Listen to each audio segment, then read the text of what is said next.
O menino ainda não veio, eu vim mostrar pra vocês a minha geladeira parte 2. Se você não viu a 1, veja.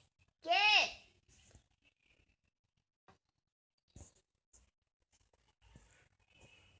Não vou pensar assim, desculpa se eu não falar tchau no final.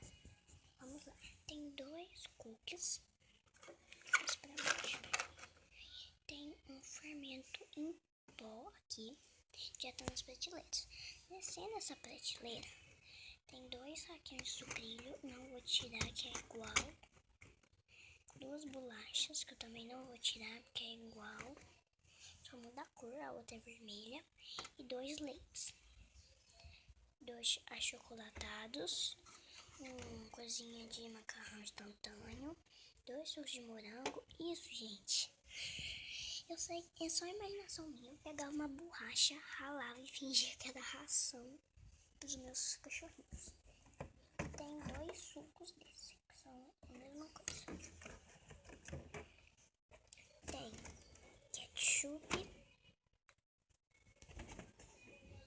Tem outra coisinha de cookie. Tem um de bolo e tem um de cookie. E o ketchup.